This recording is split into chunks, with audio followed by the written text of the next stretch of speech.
Hello and welcome to Star Diary, the podcast from the makers of BBC Sky at Night magazine. You can subscribe to the digital edition of the magazine by visiting iTunes, Google Play or Apple News, or to the print edition by visiting skyatnightmagazine.com. Greetings, listeners, and welcome to Star Diary, a weekly guide to the best things to see in the Northern Hemisphere's night sky. As we're based here in the UK, all times are in BST. In this episode, we'll be covering the coming week from the 3rd to the 9th of June. I'm features editor Ezzy Pearson, and I'm joined this week by astronomy writer Katrin Rayner. Hello, Katrin. Hi, Ezzy. How are you? I'm doing well. I'm looking forward to finding out what we've got to look forward to in the night sky, so please do tell us.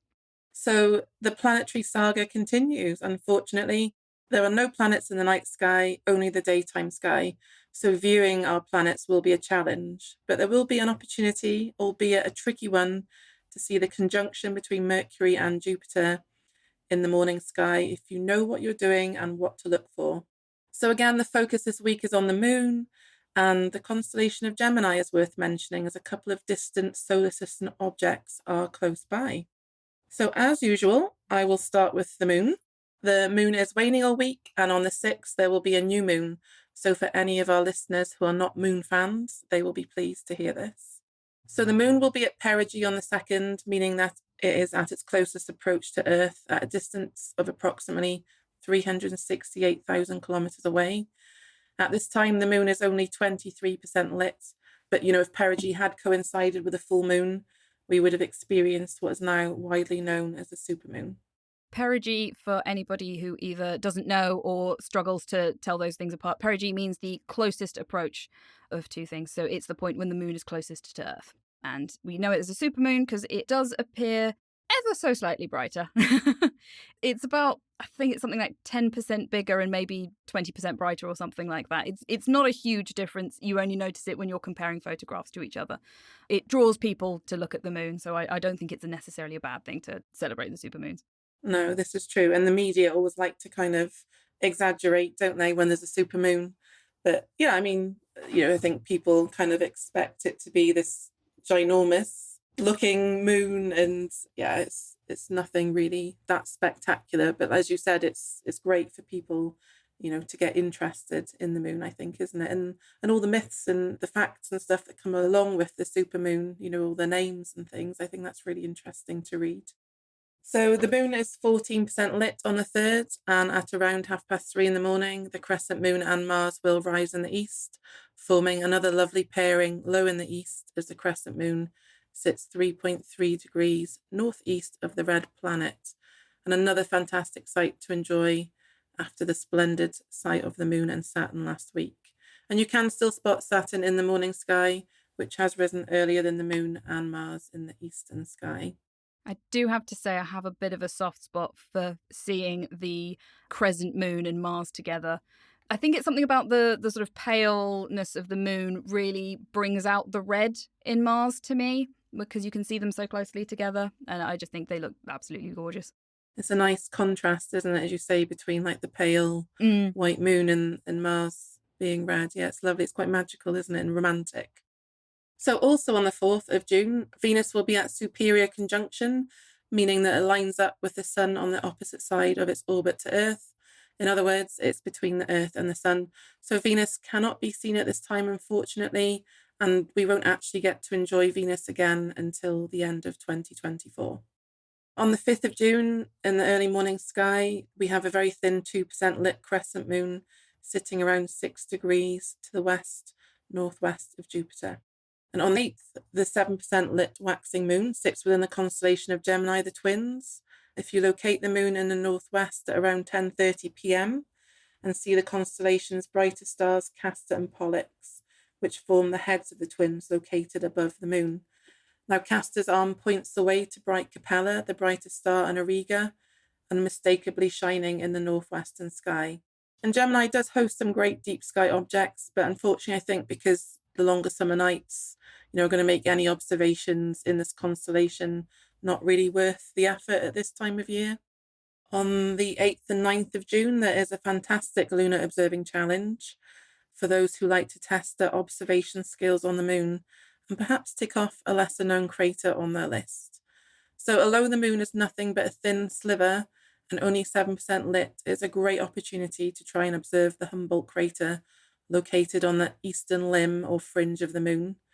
Now, Humboldt is one of the largest craters with a diameter of 207 kilometers and is named after German philologist Wilhelm von Humboldt.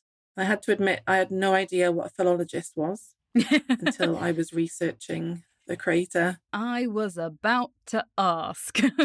Oh, it's someone who studies the history of languages, especially by looking closely at literature.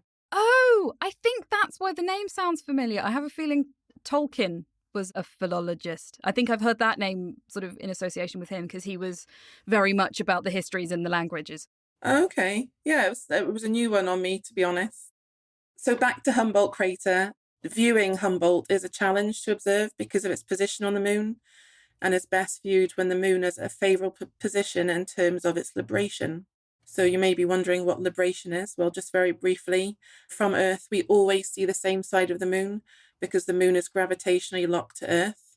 So with this in mind, you might think, well, we must only see 50% of the moon's surface. Well, we don't, because of the moon's elliptical orbit around us and its tilt relative to the orbit of Earth. We do actually have the opportunity to see an extra 9% of the moon's surface. So the moon effectively oscillates or wobbles, and at certain times of the month, we can see past the moon's north pole and its south pole. So on the nights of the 8th and 9th, we say the moon is at favourable libration, and this opportunity means that observers can view the Humboldt crater through their binoculars or telescope. So I, for one, will be getting outside and having a go at viewing Humboldt. I tend to just generally stick with what I can directly see on the face of the moon. So this will be a good opportunity to see something I haven't seen before.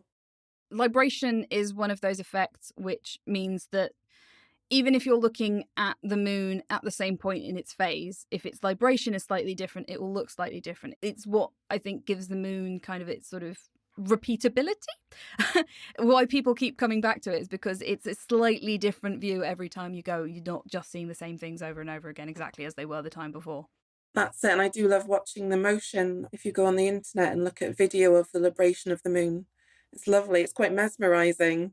I've definitely been looking up one of those pictures to put in an article somewhere online and just sat staring at it for about 2 minutes. It just draws you in, doesn't it? It's like you're in a trance watching the libration of the moon. It's quite relaxing. I like it. I'm going to try and find a link to one, and I'll put one in the show notes below. So if people want to see that, we'll hopefully be able to show you some libration there.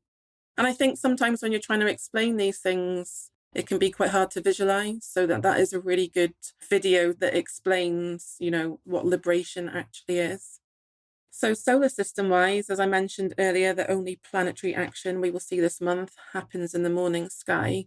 So on the 4th, there is a conjunction between Mercury and Jupiter this morning, rising together just half an hour before sunrise, when they will be 33 arc seconds apart.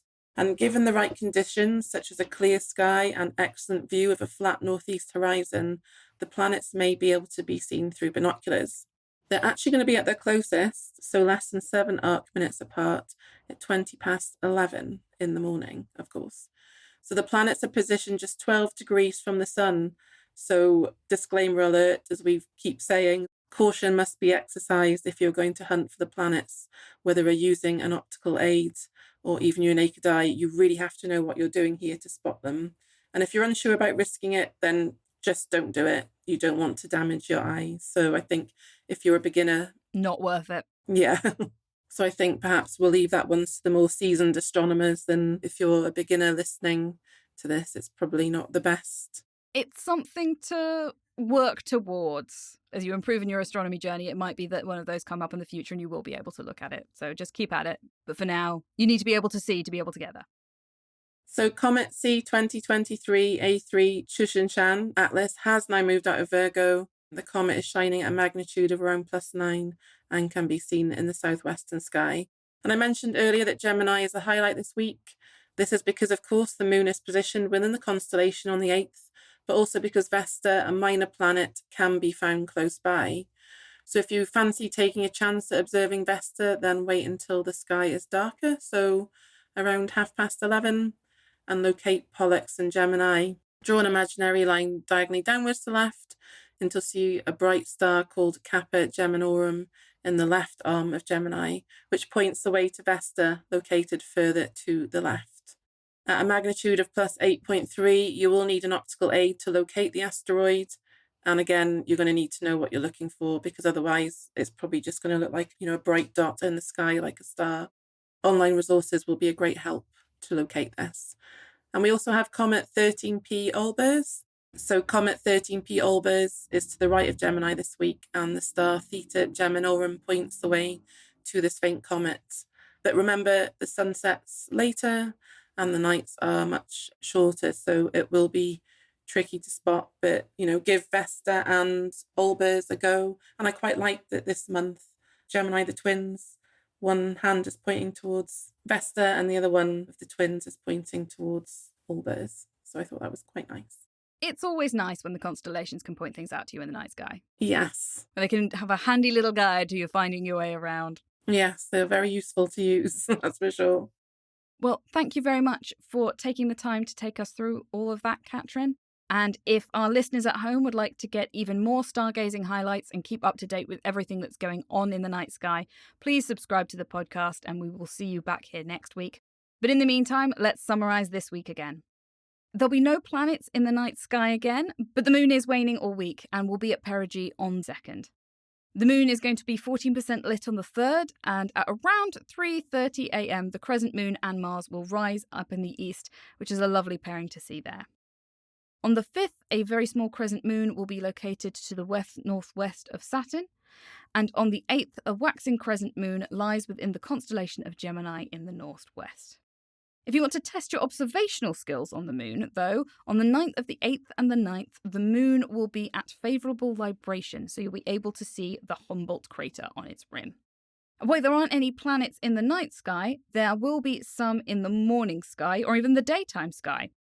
On the 4th, the conjunction between Mercury and Jupiter is going to occur in the daytime sky, with the closest separation happening at around 11:20 a.m. So it's going to be very challenging to see, but hopefully you'll be able to get that. You'll also find on that day that Comet A3 has moved out of the bowl of Virgo and is slowly making its way through Leo. Elsewhere in the solar system, we have Vesta, a minor planet that's going to be located close to Gemini. Vesta is going to be at a magnitude of plus 8.3, so you will have to know what you're looking for to be able to find that one. We also find that Comet C 2023 A3 Tsuchinshan-ATLAS has now moved out of Virgo, whilst Comet 13P Olbers will be to the right of Gemini this week, and the star Theta Geminorum points the way to this faint comet. So lots of things to be getting on with in this week's night sky, as always, and hopefully we'll see you back here next week for even more stargazing tips. Until then, goodbye.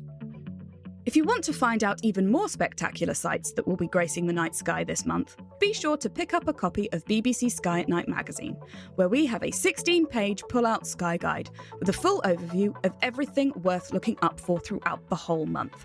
Whether you like to look at the moon, the planets, or the deep sky, whether you use binoculars, telescopes, or neither, our Sky Guide has got you covered, with detailed star charts to help you track your way across the night sky. From all of us here at BBC Sky at Night magazine, goodbye. Thank you for listening to this episode of the Star Diary podcast from the makers of BBC Sky at Night magazine, which was edited by Lewis Dobbs. For more of our podcasts, visit our website at skyatnightmagazine.com/podcasts or head to Spotify, iTunes, or your favourite podcast player.